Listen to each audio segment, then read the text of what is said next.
கல்வி செய்திகள் வாசிப்பவர் சிவசக்தி ஸ்டாலின். பயோடெக்னாலஜி படிப்புக்கான கேட் பி தேர்வு ஹால் டிக்கெட் வெளியீடு. நாடு முழுவதும் உள்ள உயர்கல்வி நிறுவனங்களில் முதுநிலை உயிரி தொழில்நுட்ப படிப்புகளில் சேருவதற்கு கேட் பி என்ற தேசிய நுழைவுத் தேர்வில் தேர்ச்சி பெற வேண்டும்.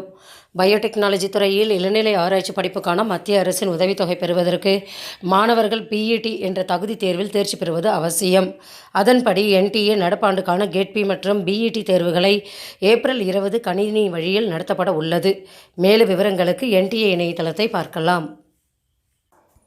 சைனிக் பள்ளிகளில் வேலைவாய்ப்பு விண்ணப்பங்கள் வரவேற்பு. சைனிக் பள்ளிகளில் 2023-2024 ஆண்டில் சேருவதற்கான நுழைவுத் தேர்வுக்கு விண்ணப்பங்கள் வரவேற்கப்படுகின்றன.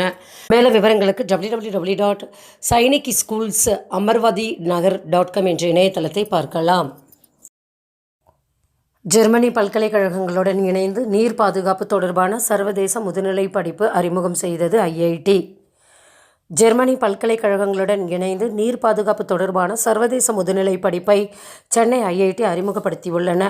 சென்னை ஐஐடி ஜெர்மனி நாட்டைச் சேர்ந்த ஆச்சென் பல்கலைக்கழகம் மற்றும் டிராஸ்டின் பல்கலைக்கழகத்துடன் இணைந்து நீர் பாதுகாப்பு மற்றும் உலக அளவைய மாற்றம் தொடர்பான சர்வதேச முதுநிலை படிப்பை அறிமுகப்படுத்தப்பட உள்ளன.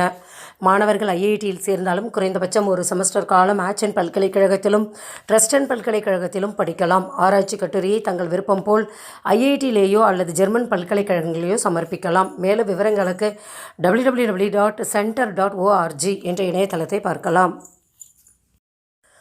தேசிய தொழில்நுட்ப ஜவுளி திட்டத்தின் 2ஆம் கட்ட திறன் பயிற்சிக்கு யுஜிசி வழிகாட்டுதல்கள் வெளியீடு. யுஜிசி செயலர் மனிஷ் ஆர் ஜோஷி அனைத்து பல்கலைக்கழக துணைவேந்தர்களுக்கும் அனுப்பியுள்ள சுற்றறிக்கையில் கடந்த ஜனவரி 19 பல்வேறு தொழில்நுட்ப ஜவுளி நிறுவனங்கள் ஜவுளி ஆராய்ச்சி நிறுவனங்களிடம் மானியத்துடன் கூடிய திறன் பயிற்சி வழங்க விண்ணப்பங்கள் பெறப்பட்டு வந்தன. யுஜிசி வழிகாட்டுதலின்படி மாணவர்களுக்கு பயிலும் பிடெக் மாணவர்களுக்கான திறன் பயிற்சி வழங்குவதற்கு தேர்வு செய்யப்பட்ட ஜவுளி நிறுவனங்கள் மற்றும் ஜவுளி ஆராய்ச்சி அமைப்புகளின் பட்டியல் மத்திய ஜவுளி அமைச்சகம் இறுதி செய்துள்ளன. மேலும் விவரங்களுக்கு யுஜிசி இணையதளத்தை பார்க்கலாம். செய்திகள் நிறைவடைந்தன. வணக்கம்.